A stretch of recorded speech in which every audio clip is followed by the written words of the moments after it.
Hello दोस्तों, आप सभी का स्वागत है आपके अपने परिवार मैथ मस्ती में। मैं हूं आलोक सिंह आतिश और आज के इस वीडियो सेशन में हम लोग बात करने वाले गोलीय दर्पण की, स्फेरिकल मिरर की। जी हाँ दोस्तों, इसके हम लोग परिभाषा और चित्र की बात करेंगे, कार्य और नाम की बात करेंगे, उपयोग क्या होता है, प्रतिबिंब कैसा होता है, वक्रता त्रिज्या क्या होती है और फोकस दूरी क्या होती है। इससे पीछे के सेशन में मैंने आपको लेंस का करवाया था, तो लेंस आपका कंप्लीट हो गया उस वीडियो से, और आज के इस वीडियो से आपका गोलीय दर्पण कंप्लीट हो गया। फिर आपका जो एक नेक्स्ट वीडियो आएगा उसमें हम समतल दर्पण को कंप्लीट कर लेंगे। तो दोस्तों, सबसे पहले स्फेरिकल मिरर को समझने से पहले हमको ये समझना होगा कि दर्पण किसको कहते हैं। तो सिंपल वे में हम लोग क्या कहते हैं कि दर्पण का मतलब होता है कि कोई कांच का टुकड़ा जिसका एक पार्ट, एक भाग जो हो, जैसे कि मान लीजिए कि ये आपका कोई कांच का टुकड़ा है और इसके एक भाग को हम कलई कर दिए या फिर क्या कर दिए, रजदित कर दिए। तो अब ये वाला भाग जो है ये बन गया मेरा परावर्तक सतह। ये क्या बन गया, परावर्तक सतह।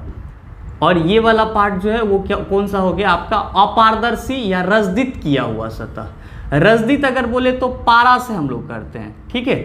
और इस पे दोस्तों कहीं कहीं पे कलई भी किया जाता है, तो कलई हम लोग रेड ऑक्साइड से करते हैं। तो सिंपल रजदित करें या कलई करें, दोनों ही चीज़ में हम लोग क्या करते हैं कि दर्पण के एक भाग को अपारदर्शी बनाने की कोशिश करते हैं ताकि प्रकाश की किरणें सीधी रेखा में ना जा पाए। प्रकाश की किरणें क्या हो पाए, सीधी रेखा में ना जा पाए, वहां से वो रिटर्न आए। भैया रिटर्न आएगा तभी ना परावर्तन होगा।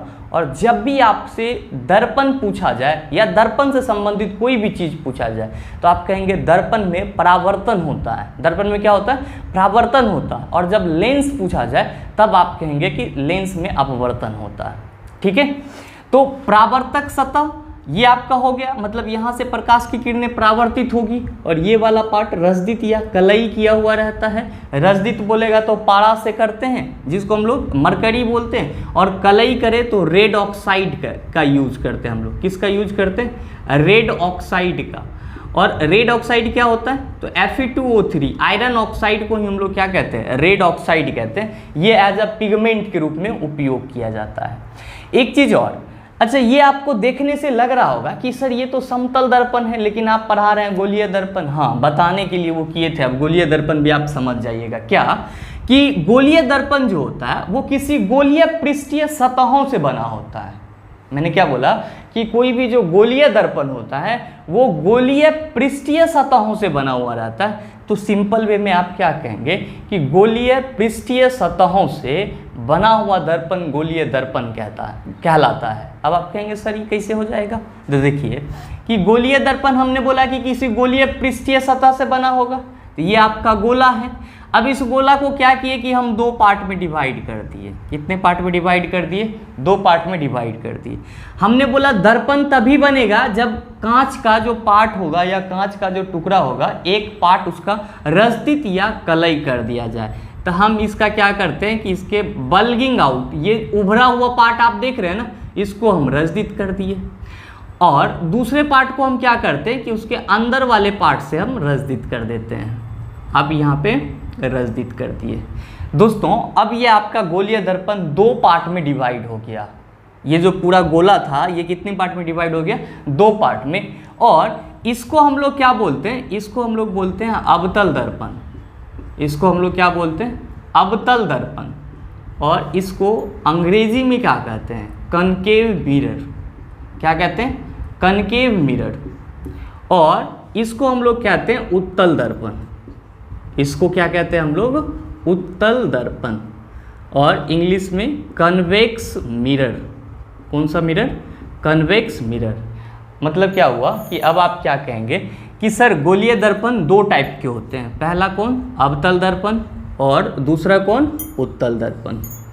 दूसरा कौन आपका, उत्तल दर्पण। अब सीधे सीधे आपको ये समझ में आ गया होगा कि गोलीय दर्पण क्या होता है। आपसे कोई भी पूछे गोलीय दर्पण क्या होता है, तो गोलीय पृष्ठीय सतहों से बना हुआ दर्पण गोलीय दर्पण कहलाता है। या आपको ये चीज़ ना याद रहे तो सिंपल वे में कह दीजिएगा कि जिसका परावर्तक सतह, जिस दर्पण का परावर्तक सतह गोलीय होगा उसको गोलीय दर्पण कहेंगे। कौन सा दर्पण कहेंगे, गोलीय दर्पण कहेंगे, क्योंकि दर्पण में परावर्तक सतह बहुत मायने रखता है। साथ ही साथ गोलीय दर्पण कितने टाइप के, दो टाइप के, अवतल दर्पण और उत्तल दर्पण। ये दोनों क्या होता है, उत्तल दर्पण और अवतल दर्पण क्या होता है। तो आइए इसकी भी बात हम लोग करते हैं। अब हम लोग एक साइड लिखें अवतल दर्पण और दूसरे साइड हम लोग लिखें उत्तल दर्पण। कौन सा? उत्तल दर्पण। इसके पिक्चर की बात कर लेते हैं कि ये कैसा होता है, आपको परिभाषा खुद ब खुद क्लियर हो जाएगा। अवतल दर्पण में आपने देखा था कि हमने बाहरी पार्ट को रजित किया था, मतलब अवतल दर्पण का जो परावर्तक ये सतह होगा वो कौन सा होगा? ये वाला पार्ट होगा। तो ये वाला पार्ट इसका परावर्तक सतह है। उत्तल दर्पण जो होगा उसका ये इस तरह से होगा, अंदर वाला पार्ट रजित किया हुआ रहेगा और बाहर वाला पार्ट क्या हो जाएगा? परावर्तक सतह। परावर्तक सतह का मतलब क्या होता है? जिससे प्रकाश की किरणें परावर्तित हो रही है। तो आप देख रहे हैं कि अवतल दर्पण के धंसे हुए भाग से प्रकाश की किरणें परावर्तित हो रही है और उत्तल दर्पण के उभरा हुआ पार्ट से प्रकाश की किरणें क्या हो रही है? परावर्तित हो रही है। तो अब आप अवतल दर्पण का परिभाषा कैसे दे सकते हैं? सिंपल वे में दे सकते हैं। क्या? कि ऐसा दर्पण जिसका अंदर वाला भाग धंसा हुआ हो, या सिंपल हम लोग कहते हैं कि ऐसा दर्पण जिसमें प्रकाश की परावर्तन उसके धंसे हुए पार्ट से हो, उसको हम लोग अवतल दर्पण कहते हैं। कौन सा दर्पण कहते हैं? अवतल दर्पण कहते हैं। और ऐसा दर्पण जिसमें प्रकाश की परावर्तन उसके उभरे हुए पार्ट से हो, मतलब बल्गिंग आउट पार्ट से हो, इस पार्ट से हो, तब हम लोग इसको क्या कहते हैं? तब हम लोग इसको उत्तल दर्पण कहते हैं। कौन सा दर्पण कहते हैं? उत्तल दर्पण। तो परिभाषा भी आपका हो गया और पिक्चर भी आपका हो गया। अब बात आती है कि सर ये जो यहाँ पे उत्तल दर्पण है इसके धंसे हुए पार्ट से हो रहा है और इसके उभरे हुए पार्ट से हो रहा है, इसका मतलब ये हुआ कि हम इसको छू के भी पता कर सकते हैं कि कौन सा दर्पण मेरा अवतल है और कौन सा दर्पण मेरा उत्तल है। अब आप कहेंगे कैसे पता करेंगे? तो देखिए, किसी भी गोलीय दर्पण को आप छुएंगे और अपना हाथ आप बीच में ले जाएंगे तो आपको धंसा हुआ मालूम पड़ेगा, तो वो कौन सा दर्पण होगा? अवतल दर्पण हो जाएगा।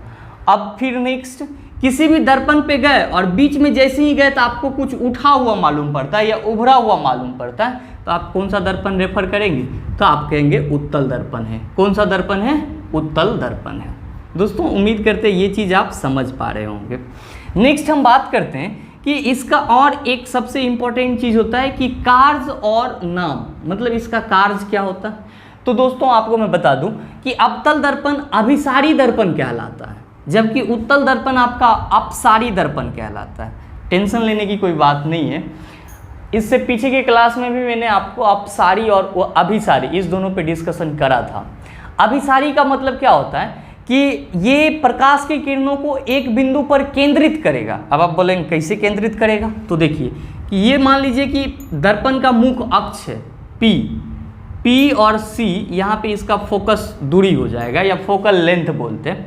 अब इसके समांतर में कोई भी प्रकाश की किरणें आएगी ना, वो क्या होगा कि फोकस पे जा करके मिल जाएगी। किस पे जा करके मिल जाएगी?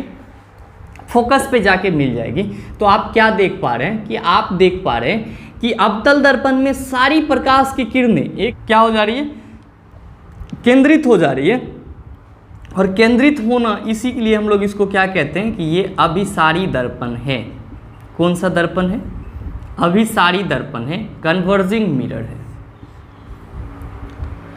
अब नेक्स्ट है कि आपका जो उत्तल दर्पण होता है, इस पे अगर आप प्रकाश की किरणें उसके मुख्य अक्ष के समांतर दीजिएगा तो ये क्या होगा कि इस तरह से रिटर्न हो जाता है। मतलब क्या कि ये प्रकाश की किरणों को फिर बाउंसिंग बैक, मतलब परावर्तित करके चारों तरफ फैला देता है।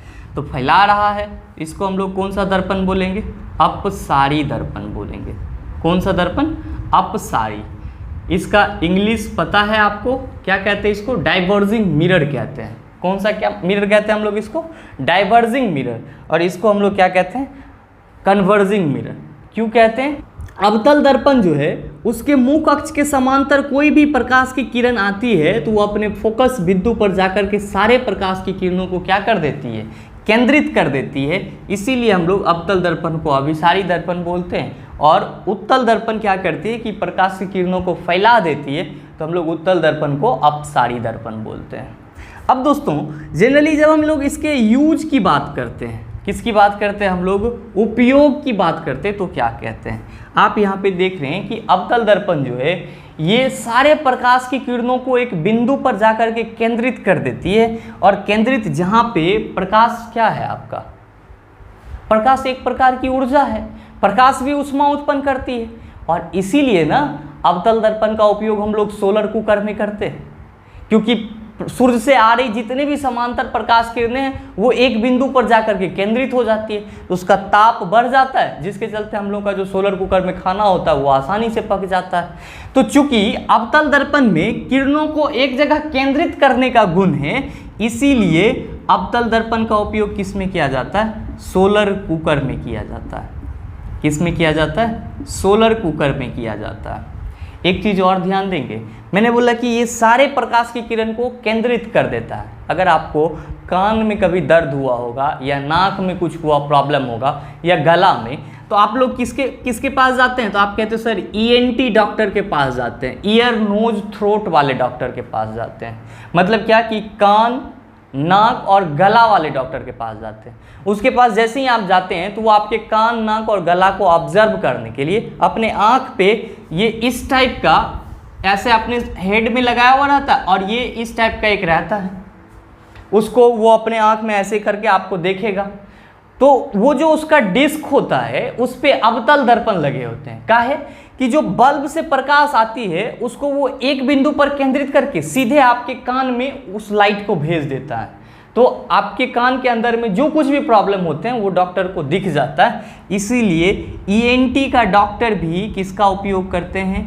तो ENT का डॉक्टर अवतल दर्पण का उपयोग करता है। ENT का डॉक्टर क्या करता है? अवतल दर्पण का उपयोग करता है। अवतल दर्पण का उपयोग क्या होता है? दाढ़ी बनाने के लिए भी किया जाता है। किसके लिए किया जाता है? दाढ़ी बनाने के लिए भी किया जाता है। जो सबसे इम्पोर्टेंट उपयोग होता है वो ये होता है कि आप जो कार वगैरह देखे होंगे उसका जो हेड लाइट होता है उसमें अवतल दर्पण लगा हुआ रहता है। और कौन सा दर्पण लगा हुआ रहता है? तो परवलयिक अवतल दर्पण लगा हुआ रहता है। कौन सा? परवलयिक अवतल दर्पण। इस चीज़ को याद रखेंगे दोस्तों, क्योंकि आपके एग्जाम में ये परवलयिक वर्ड बहुत मायने रखता है। ठीक है, अगर आपके एग्जाम में ये पूछा जाए कि निम्नलिखित में से कौन सी दर्पण कार के हेड लैंपों में लगा हुआ रहता है, आपका ऑप्शन रहे उत्तल दर्पण, अवतल दर्पण, परवलयिक अवतल और समतल दर्पण, तो आप क्या कहेंगे? आप परवलयिक अवतल दर्पण कहेंगे, ना कि सीधे अवतल दर्पण कहेंगे। नेक्स्ट, जब इसके और एक इम्पोर्टेंट यूज़ की बात करते हैं तो हम लोग कहते हैं कि सर्च लाइट में भी अवतल दर्पण का उपयोग किया जाता है। सर्च लाइट समझते हैं? कोयला के खदान वगैरह में जो मजदूर होते हैं उनके माथे पर लाइट लैंप लगा हुआ रहता है, उसी को हम लोग सर्च लाइट बोलते हैं। तो सर्च लाइट में भी आपका क्या लगा हुआ रहता है? अवतल दर्पण लगा हुआ रहता है। क्यों? रीज़न क्या है भाई? तो ये सारे प्रकाश की किरणों को एक बिंदु पर केंद्रित कर देता है, तो जिस ऑब्जेक्ट को हम देखना चाहते हैं वो ज़्यादा विजिबल होगा, इसीलिए लगा हुआ रहता है। नेक्स्ट है कि सर उत्तल दर्पण का क्या उपयोग होगा? तो भाई उत्तल दर्पण का हम लोग बस 2 जगह उपयोग करते हैं और बहुत ही इम्पोर्टेंट उपयोग है। चूंकि उत्तल दर्पण प्रकाश की किरणों को फैला रहा है, मतलब अपसरित कर रहा है। क्या कर रहा है? अपसरित कर रहा है। तो भाई जब ये अपसरित कर रहा है तो इसका उपयोग स्ट्रीट लाइट में होता है। स्ट्रीट लाइट में, स्ट्रीट लाइट समझ रहे हो? नहीं, रोड पर जो रोड के लिए लैंप लगा हुआ रहता है, लाइट लगा हुआ रहता है, तो वो क्या, इसलिए इसमें उत्तल दर्पण दिया जाता है कि एक ही लाइट बहुत सारे एरिया को कवर कर ले, मतलब प्रकाश बहुत सारे भागों में क्या हो जाए, परावर्तित हो जाए, ताकि हर जगह विजिबल हो। तो स्ट्रीट लाइट के रूप में इसका उपयोग किया जाता है। या रोड पर लगे हुए बत्ती में कौन सा दर्पण होता है? उत्तल दर्पण होता है। ये भी आपके एग्जाम में आता है और बहुत बार आ चुका है।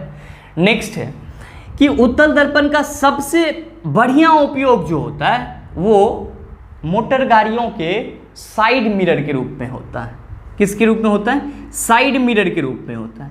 अच्छा, आप लोग साइड मिरर कहते हैं, लेकिन कभी समझे हैं कि साइड मिरर के रूप में क्यों होता है? साइड मिरर के रूप में इसलिए होता है क्योंकि इसका जो पश्च दृश्य होता है वो बहुत ज़्यादा बड़ा होता है। आप देखे होंगे, अगर जब आप बाइक चलाते होंगे तो आपको उस छोटा सा आईना में आपको पूरा रोड दिख जाता है, तो इसका जो रियर व्यू फील्ड होता है वो क्या होता है? बड़ा होता है, जिसके चलते ये छोटा ही जगह में आपको पूरा का पूरा इमेज वस्तु का इसमें हमेशा छोटा प्रतिबिंब बनता है, तो पूरा का पूरा इमेज आप देख पाते हो कि आपके पीछे क्या हो पा रहा है। तो उत्तल दर्पण का सबसे इंपॉर्टेंट यूज स्ट्रीट लाइट में, रोड पर लगे हुए लैंपों में, और दूसरा सबसे इंपॉर्टेंट उपयोग गाड़ी के साइड मिरर के रूप में होता है। ये चीज आप ध्यान में रखेंगे।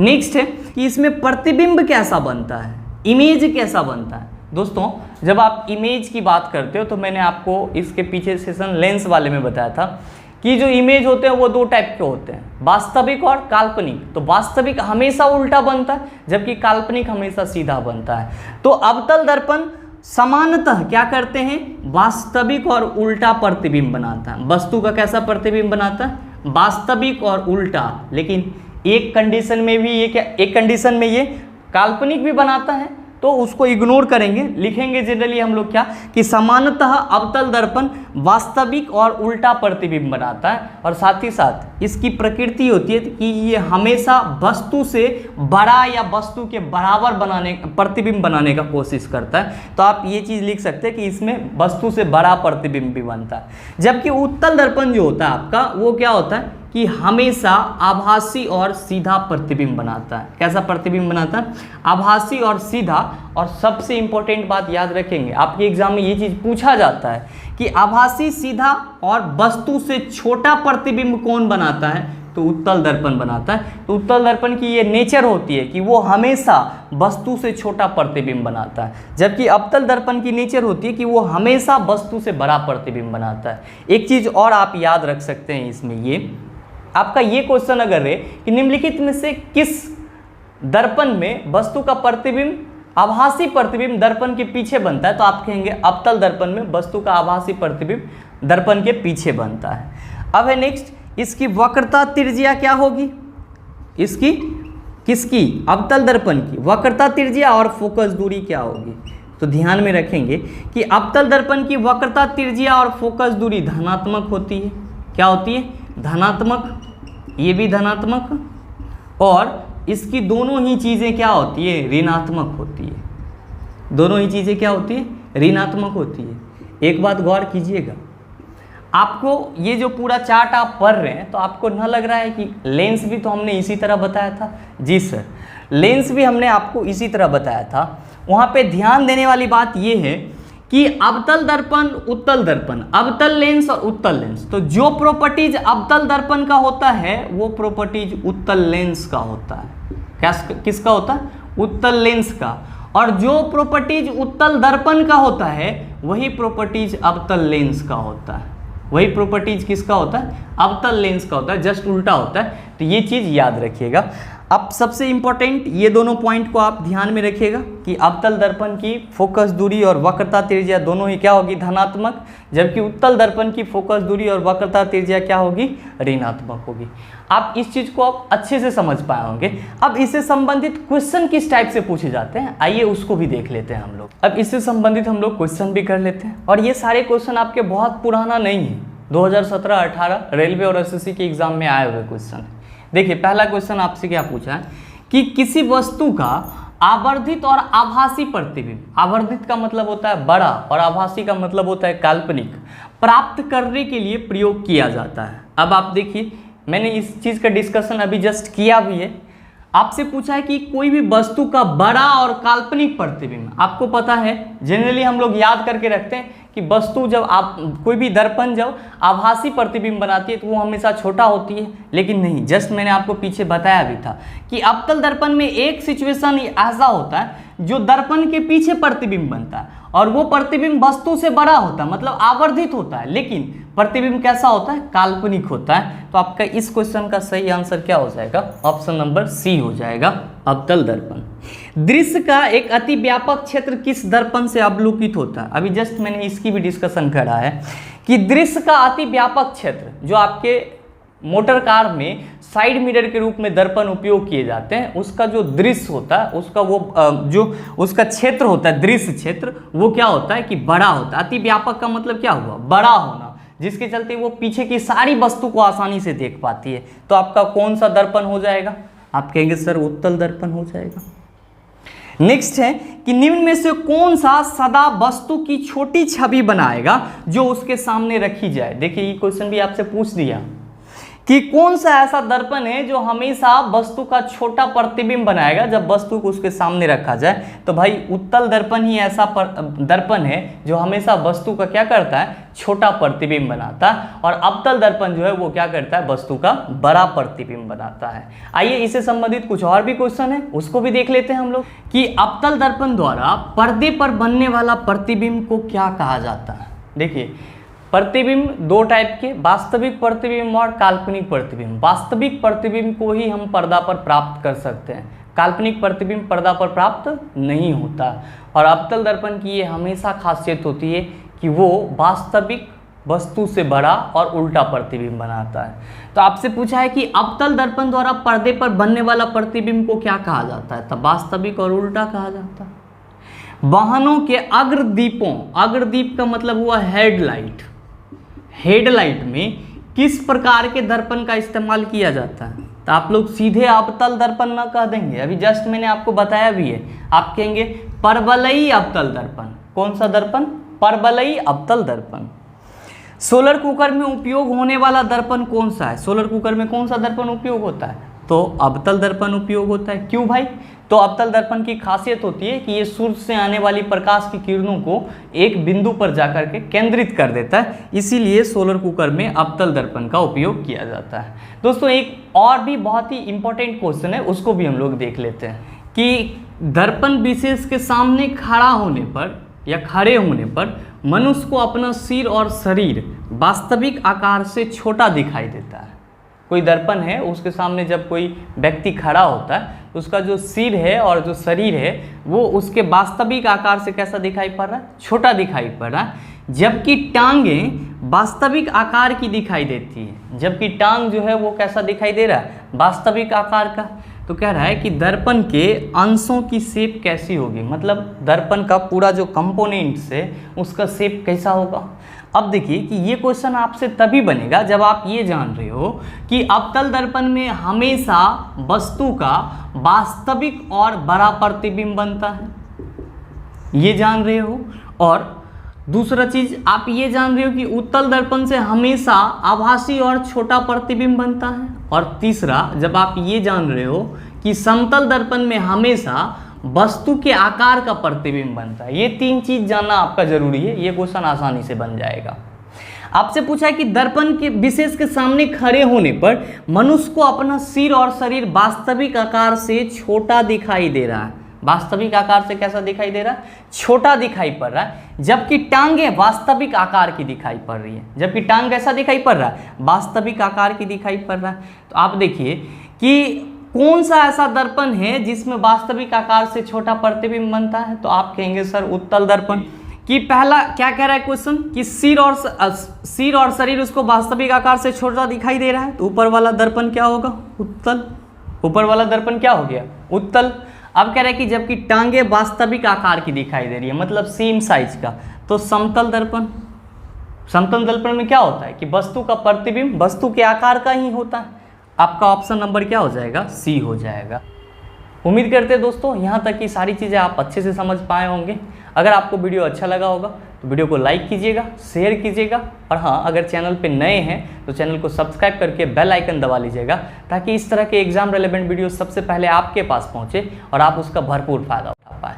दोस्तों आप में से कोई अगर चाहते होंगे कि मुझे पेड कोर्स चाहिए साइंस का, कंप्लीट कोर्स जिसमें आपका फिजिक्स, केमिस्ट्री और बायोलॉजी तीनों सब्जेक्ट का 0 से बेसिक लेवल तक पढ़ाई हो, तो आपका कोर्स का लिंक डिस्क्रिप्शन में दिया हुआ है, आप वहां से जाकर के धुरीना ऐप पर परचेज कर सकते हैं। कोर्स का फ़ी मात्र 399 रुपया है।